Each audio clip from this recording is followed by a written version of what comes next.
네, 여러분 안녕하십니까? 메가파인 펀드 투자 권유 대행인 강의의 조여은입니다. 여러분들 우리 펀드 투자 권유 대행인 강의를요, 이제부터 시작을 해볼까 합니다. 본격적으로 펀드 투자 권유 대행인 강의에 들어가기에 앞서 우리 펀드 투자 권유 대행이라는 시험이 어떤 시험인지 간략하게 좀 보는 오늘은 그런 오리엔테이션 시간을 갖고자 합니다. 여러분들 펀드 투자 권유 대행이라는 시험이 어떻게 구성되어 있고 우리가 이러한 시험을 통과하기 위해서는요, 어떤 전략으로 시험 준비를 해야 되는지를 지금부터 하나씩 좀 살펴보도록 하겠습니다. 한번 보도록 하죠. 자, 여러분 우리 펀드 투자 권유 대행인이라는 건 어떤 시험인지 우선 한번 봅시다. 펀드 투자 권유 대행인이라는 시험은요, 투자자를 상대로 집합 투자 증권의 매매를 권유하거나 투자 자문 계약 혹은 투자 일임 계약 혹은 신탁 계약, 여기에서 파생 상품 계약은 제외가 됩니다. 자, 신탁 계약의 체결을 뭐 하는 사람?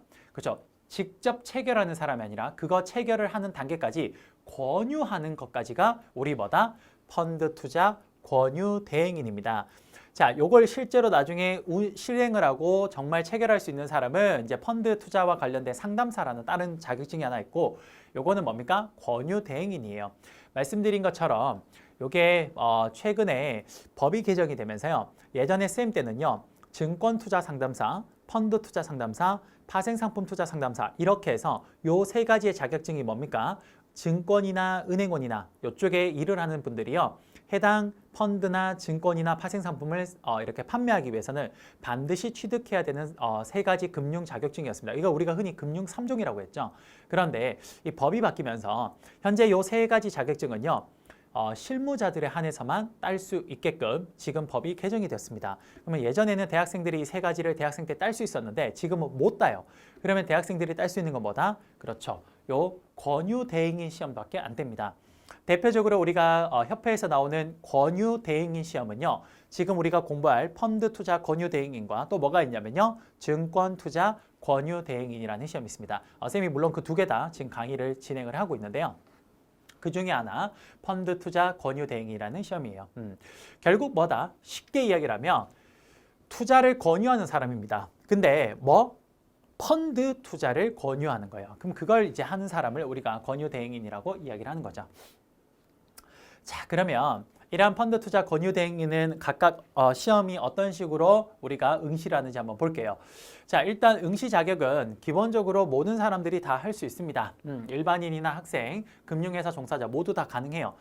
말씀드린 것처럼 예전에 금융 3종이라는 것은요. 지금은 이제 학생들은 따지 못하기 때문에 그 3종에서는 학생은 제외가 돼요. 하지만 우리 권유 대행인 시험들은 아직까지 학생들이 모두가 볼 수 있게 구성이 되어 있습니다. 자, 시험 시간은 총 120분 동안 시험이 이루어지고요.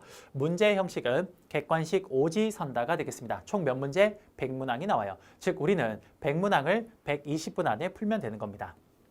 근데 시험 자체가 그렇게 어렵지가 않아요. 왜? 우리가 금융투자협회에서 나오는 대표적인 이 권유대행인 시험들이 뭡니까? 딱 기준이 이거예요. 뭐? 시험 과목별로 꽈락이 40점 있습니다. 40점 있다 밑으로만 안 가면 되고요. 과목별로. 그리고 뭡니까? 전체 시험이 60점을 넘으면 돼요. 평균이요. 예. 그래서 사실 쌤이 이렇게 여러 가지 자격증을 취득을 해봤는데요. 평균 60점 시험이 그렇죠. 그렇게 어려운 시험은 아니에요. 70점을 넘는 시험들은 조금 어렵긴 한데 60점은 애지간하면 공부하면 통과합니다. 그래서 펀드 투자 권유 대행인 시험은요. 별로 그렇게 어렵지 않다. 그렇게 생각하시면 될 것 같습니다. 당연히 주관처가 한국금융투자협회다 보니까 거기 자격시험 접수센터에서 접수를 할 수가 있습니다. 말씀드린 것처럼 합격자 기준은요. 시험 과목별로 꽈락이 40점이에요. 예를 들어서 우리가 펀드 투자 권유 대행에는 과목이 세 가지가 있는데 그 세 과목에서 한 과목이라도 40점 밑으로 떨어지면요. 일단 무조건 탈락입니다. 무조건 탈락. 자, 한 과목이 40점 밑으로 떨어졌는데 나머지 과목을 100점 받아서 합쳤을 때 평균이 60점 넘었는데 그럼 통과 아닌가요? 아니에요. 꽈락이 나오면 무조건 탈락입니다. 그래서 일단 꽈락은 면한 상태에서 평균 60점을 받겠다라는 전략으로 가면 됩니다. 즉, 다 맞출 필요가 없다라는 거죠. 다 맞출 필요가 없다라는 겁니다. 자, 그러면 세부 과목들을 한번 볼게요. 세부 과목들을 보면 총 3과목으로 구성이 되어 있습니다. 펀드 투자 권유 대행인 과목은요. 총 3과목으로 크게 구성이 되어 있어요. 첫 번째 펀드 투자, 두 번째 투자 권유, 세 번째 부동산 펀드 이렇게 구성이 되어 있습니다. 근데 여러분들 우리 투자 권유 대행인 시험은요. 이게 금융투자협회에서 주관하는 거다 보니까요. 이게 사실 증권투자 권유대행인과 펀드투자 권유대행인이 겹치는 게 꽤 많아요. 예, 그러다 보니까 예를 들어서 쌤 지금 수업을 펀드투자 권유대행인을 제일 먼저 수업을 듣는 친구라면 여기에 있는 내용들을 잘 공부해 놓으면요. 증권투자 권유대행인 가서 공부하지 않아도 되는 부분들이 꽤 많습니다. 또 반대로 증권투자 권유대행인 수업을 먼저 들었던 친구라면요. 지금 우리 펀드투자 이 수업을 할 때 여기에서 한 반 조금 공부만 하면 돼요. 반 혹은 반보다 더 적게 해도 될 것 같습니다. 하여튼 공부할 수 있는 양이 굉장히 많이 줄어들게 돼요. 제 말 무슨 말인지 아시겠습니까? 예, 그게 왜 그러냐? 이게 공통 과목들이 있어요. 그 과목들이 딱 빼버리면 됩니다. 자, 볼게요. 펀드 투자 권유 대행인은 총 3가지의 과목으로 구성이 되어 있는데 자, 첫 번째 펀드 투자와 관련해서는 펀드와 신탁의 이해, 투자 관리, 펀드 평가 요 3가지를 공부합니다. 요 3가지는요. 펀드 투자 권유 대행인의 고유의 과목이니까 당연히 요 3가지는 공부를 해야 됩니다. 자, 여기 총 몇 점이 나옵니까? 총 문항수가 몇 개 나옵니까? 35개가 나와요. 100문제 중에 35개니까 35% 나오는 거죠. 그다음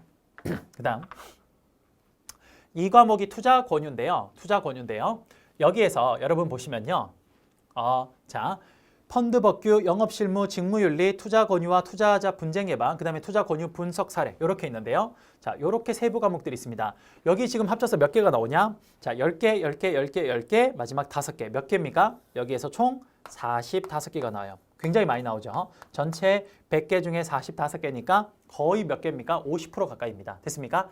마지막으로 부동산 펀드라는 과목이 있는데요. 여기는 2가지입니다. 부동산 펀드의 법규와 영업에 대해서 간단하게 나오는데요. 이거 합쳐서 몇 문제?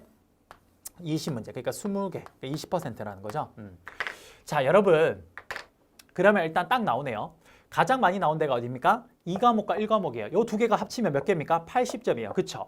이게 제일 중요합니다. 이 2과목이 사실상 거의 전부라고 생각해도 됩니다. 부동산 펀드는 20개인데 이거는 사실 우리가 쉽게 넘어갈 수가 있어요. 그러니까 이 2개가 제일 중요합니다. 근데 중요한 건 여기에서 증권투자 권유대행인과 겹치는 과목이 있어요. 어디냐? 여기입니다.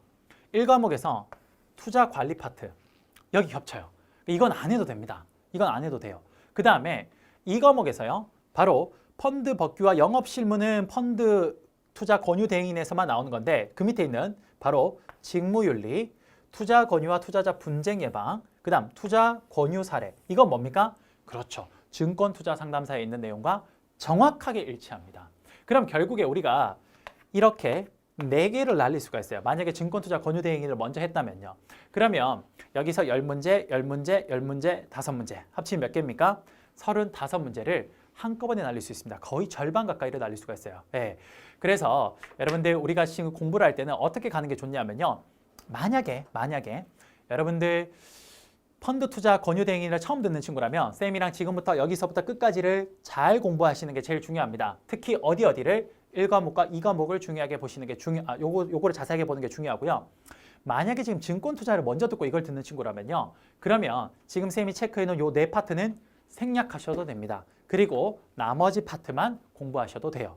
이게 금융 자격증의 정말 좋은 점 중에 하나가 겹치는 데가 많아요. 특히 법규는 여기나 저기나 똑같이 자본시장법이 적용받는 거기 때문에 대부분이 거의 공통으로 들어갑니다. 그래서 그 부분을 싹 빼면 생각보다 공부할 부분이 많이 줄어들어요. 그래서 여러분들도 쌤이 지금 이야기한 것처럼 이런 형태로 진행을 하시면 아주 손쉽게 이 자격증을 취득하실 수가 있을 겁니다. 됐습니까?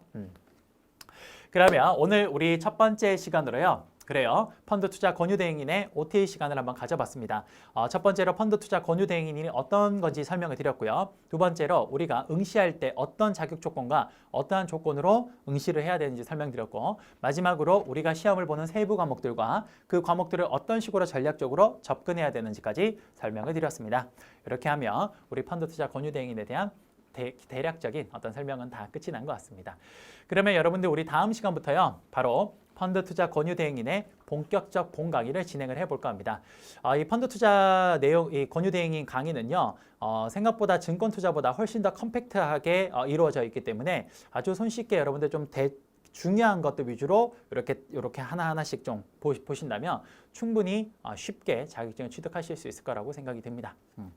그래요. 여러분들 수고 많으셨고요. 다음 시간부터 우리 펀드 투자 권유 대행인 본 강의를 진행을 해보도록 하겠습니다. 감사합니다.